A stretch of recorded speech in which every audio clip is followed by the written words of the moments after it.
नमस्कार दोस्तों, संपूर्ण maths for all competitive exams की सीरीज में आपका हार्दिक स्वागत है। आज हम सीखेंगे दशमलव संख्याओं का वर्गमूल निकालना। तो आज का ये वीडियो बहुत इंपॉर्टेंट होने वाला है। चलते ही स्टार्ट करते हैं। पहली कंडीशन है जब दशमलव के बाद के अंकों की संख्या सम हो, और दूसरी कंडीशन आती है जब दशमलव के बाद के अंकों की संख्या विषम हो। तो हम फर्स्ट कंडीशन से स्टार्ट करते हैं, जब दशमलव के बाद के अंकों की संख्या सम हो। सम का मतलब यानी दशमलव के बाद 2 अंक हो या 4 अंक हो या 6 अंक हो या 8 अंक हो। तो उस सिचुएशन में हमें क्या करना है, किस प्रकार से वर्गमूल निकालना है। तो सिंपल एग्जांपल से हम स्टार्ट करते हैं। तो जैसे मान लीजिए हमें निकालना है 0.25 का वर्गमूल। ये रूट 0.25 बराबर क्या होगा। सबसे पहला काम दशमलव को भूल जाओ, दशमलव को भूल जाओ और जो संख्या मिल रही है उसका वर्गमूल निकाल लो।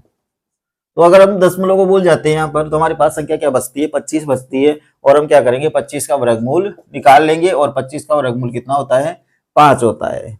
तो पहला काम ये कर लिया हमने। फिर उसके बाद हमें वापस से देखना है कि जो मूल संख्या हमारे पास थी उसमें कितनी संख्या के बाद दशमलव लगा हुआ था। तो हमने यहाँ पर देखा 2 संख्या के बाद दशमलव लगा हुआ है। तो अगर 2 संख्या के बाद लगा हुआ है तो जो हमारा आंसर आया है उसमें 1 संख्या के बाद दशमलव लगा दो। अगर 4 के बाद लगा हुआ है तो 2 के बाद लगा दो, 6 के बाद लगा हुआ है तो 3 के बाद लगा दो। यानी दशमलव के बाद के जितने अंक है उनकी संख्या क्या करनी है, हमें हाफ करनी है, आधी करनी है। तो यहाँ पर दशमलव के बाद कितने अंक है, 2 है। 2 का आधा 1 होता है। तो हम क्या करेंगे, 1 के बाद दशमलव लगा देंगे। ये 1 संख्या के बाद हमने दशमलव लगा दिया और ये हमारा आंसर आ गया 0.5।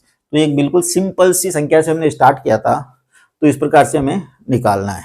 एक और एग्जाम्पल हम लेते हैं, जैसे 6.25 का वर्गमूल अगर हमें निकालना है। तो पहला काम दशमलव के बाद कितनी संख्या है, 2 है, यानी सम संख्या है। सम संख्या है तो हम दशमलव को भूल जाओ। दशमलव को भूलने के बाद क्या संख्या बची हमारे पास, ये 625। वर्गमूल निकाल लो। 625 का वर्गमूल कितना होता है, 625 का वर्गमूल होता है 25। अब हमें देखना है दशमलव के बाद कितने अंक थे, 2 थे। 2 थे तो 1 के बाद हम वापिस दशमलव लगा देंगे। और ये 1 के बाद हम वापस दशमलव लगा दिया और ये हमारा आंसर आ गया 2.5।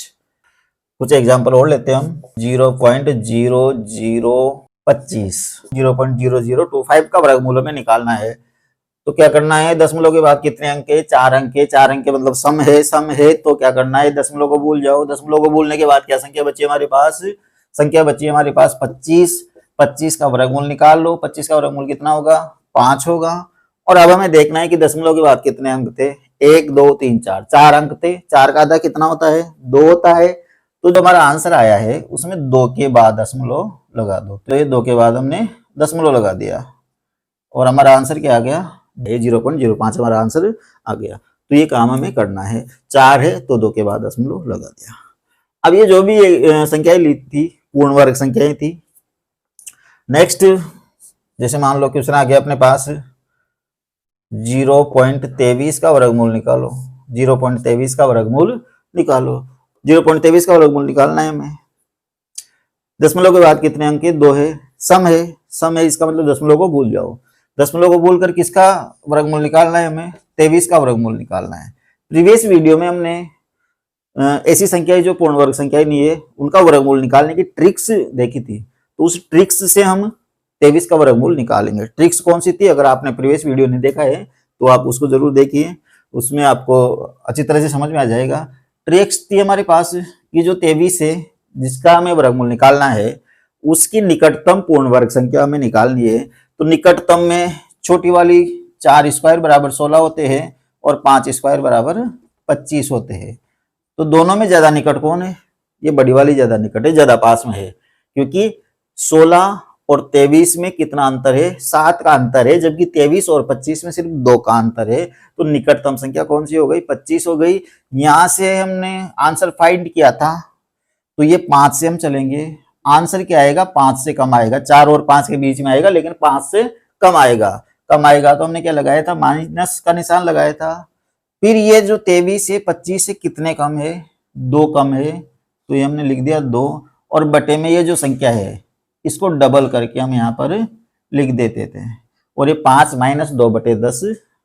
इसको सोल्व करने का ये 2 तरीके मैंने बताए थे। या तो आप डायरेक्ट यहाँ पर 10 का 2 में भाग दे लो तो हमारे पास आ जाएगा 5 माइनस 0.2 5 माइनस 0.2 बराबर 4.8। ये 4.8 इसका वर्गमूल आ गया। किसका? 23 का वर्गमूल कितना आ गया? 4.8 आ गया। या फिर इसको मैंने माइनस को प्लस में कन्वर्ट करके भी आपको सोल्व करना सिखाया था। यानी इसमें से एक माइनस कर लो, माइनस की जगह प्लस कर दो, नीचे वाली में से ऊपर वाली संख्या को घटा दो, तो 10 में से 2 गए तो 8 और बटे 10। तो ये कितना हो गया? 4 प्लस 8 में 10 का भाग देंगे, 1 जीरो है तो 1 के बाद दशमलव लग जाएगा और ये 4.8 अपना आंसर आ जाएगा। ये 4.8 अपना आंसर आ जाएगा। तो ये दोनों ही चीजें प्रीवियस वीडियो में हम सीख चुके हैं। अगर आपने प्रीवियस वीडियो नहीं देखा है तो आप उसमें देखिए, अच्छी तरह से आपको ये समझ में आ जाएगा। तो ये 4.8 हमारा आंसर आ गया। अब हमने क्या किया? दशमलव भूल गए। दशमलव भूलने के बाद 23 का वर्गमूल निकाला, जो कितना आया? 4.8 आया। फिर वापिस हमें क्या करना है? वापिस हमें दशमलव देखना है, दशमलव याद करना है कि दशमलव के बाद कितने अंक थे। दशमलव के बाद 2 अंक थे, दशमलव के बाद 2 अंक है तो हम 1 के बाद दशमलव लगाएंगे। 1 के बाद हमें दशमलव लगाना है तो 1 के बाद दशमलव लगाओ या दशमलव को 1 अंक लेफ्ट में किसका हो, एक ही बात है। तो अगर पहले से दशमलव लगा हुआ नहीं है तो 1 के बाद दशमलव लगा देंगे, और पहले से लगा हुआ है तो हम दशमलव को 1 अंक लेफ्ट साइड में किसका देंगे? 1 अंक लेफ्ट साइड में किसका आने का मतलब भी वही है कि हमने 1 के बाद दशमलव लगा दिया। तो यहाँ दशमलव के बाद 2 अंक थे तो हमने क्या किया? 1 के बाद दशमलव लगा दिया, क्योंकि हमारा आंसर आया था 4.8। तो इस पॉइंट को 1 अंक इधर किसका दिया? इसका मतलब 1 के बाद दशमलव लग गया और ये 0.48 हमारा आंसर आ जाएगा। तो ये 0.23 का वर्गमूल कितना हो गया? 0.48 हो गया। एक और एग्जांपल हम ले लेते हैं, जैसे 0.53 का वर्गमूल हमें निकालना है। 0.53 का वर्गमूल हमें निकालना है। दशमलव के बाद कितने अंक है? दशमलव के बाद 2 अंक है। 2 अंक है तो सबसे पहला काम दशमलव भूल जाओ। दशमलव भूलने के बाद जो संख्या बची, कितनी बची अपने पास? 53 बची, और इसका वर्गमूल निकाल लो। वर्गमूल निकालने का तरीका, निकटतम पूर्ण वर्ग संख्या हम निकालेंगे। 53 के निकटतम पूर्ण वर्ग संख्या 7 स्क्वायर बराबर 49 होते हैं और 8 स्क्वायर इज इक्वल टू 64 होते हैं। 53 किसके ज्यादा नजदीक है? 49 के ज्यादा नजदीक है या 64 के ज्यादा नजदीक है? तो ये 49 के ज्यादा नजदीक है। 49 और 53 में केवल 4 का अंतर है, जबकि 53 और 64 में 11 का अंतर है। तो ये छोटी संख्या के ज्यादा नजदीक है। छोटी संख्या के ज्यादा नजदीक है तो हम आंसर फाइंड कहां से करेंगे? छोटी संख्या से करेंगे। छोटी संख्या क्या है? 7। आंसर आएगा 7 और 8 के बीच में, लेकिन 7 से बड़ा आएगा। बड़ा आएगा तो हम यहाँ पर कौन सा निशान लगाएंगे? प्लस का। यहाँ पर कौन सा लगाया था? माइनस का लगाया था, लेकिन यहाँ पर कौन सा लगाएंगे? प्लस का लगाएंगे, क्योंकि हम कहां से चल रहे हैं? छोटी संख्या से चल रहे हैं। फिर उसके बाद हम देखेंगे कि 7 स्क्वायर 49 में और 53 में कितना अंतर है, यानी 53 49 से कितना ज्यादा है। तो ये हमने देखा 4 ज्यादा है, तो यहाँ पर लिख देंगे 4, और बटे में जो ये फर्स्ट अंक हमने लिखा है इसको हम डबल करके नीचे लिख देंगे। तो 7 का डबल कितना होता है? 14। जो कट रहे उसको काट दो, 2 दूनी 4, 2 7 14, 2 को 7 से काटेंगे तो ये आ जाएगा अपने पास पॉइंट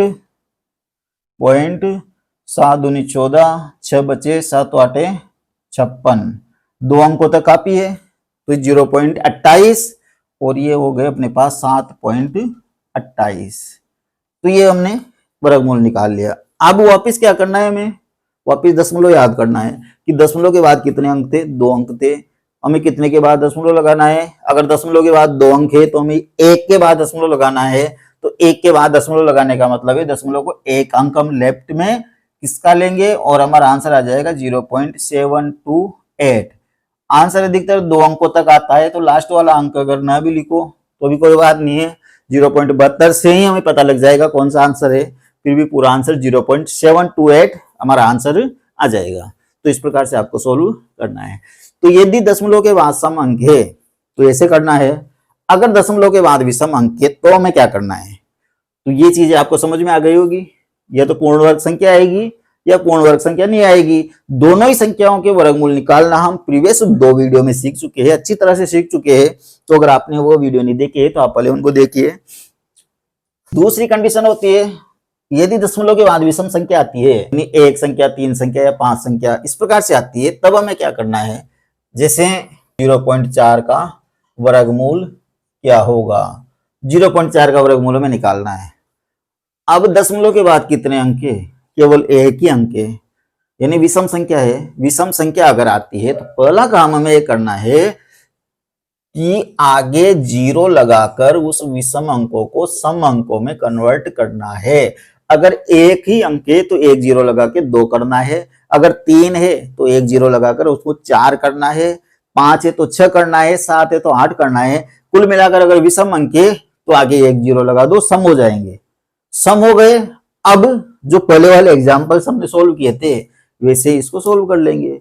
बस इतना सा याद रखना है कि दशमलव के बाद अगर विषम अंक है तो हम डायरेक्ट उसका वर्गमूल नहीं निकालेंगे। अगर यहाँ पर आपको 0.4 का वर्गमूल निकालना है तो आप डायरेक्ट 4 का वर्गमूल 2 नहीं निकालोगे। अगर 2 निकालोगे तो गलत हो जाएगा, न तो 0.2 आएगा न 0.02 आएगा, क्योंकि यहाँ पर दशमलव के बाद कितने अंक है? एक अंक है।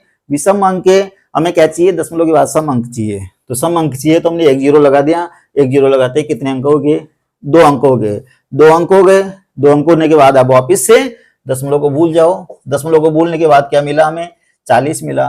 40 का हमें क्या निकालना है? वर्गमूल निकालना है। 40 का वर्गमूल हम कैसे निकालेंगे? ये 40 का वर्गमूल निकटतम पूर्ण वर्ग संख्या हम देखेंगे। 6 स्क्वायर बराबर कितने होते हैं? 36 होते हैं। 7 स्क्वायर बराबर कितने होते हैं? 49 होते हैं। 40 किसके ज्यादा नजदीक है? 36 के ज्यादा नजदीक है। 6 से हम स्टार्ट करेंगे।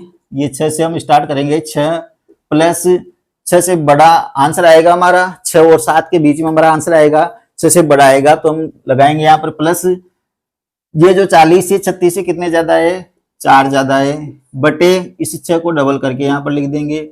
ये 4 एकम 4, 4 तिया 12, और ये 1 को 3 से काटेंगे तो कितने आ जाएंगे?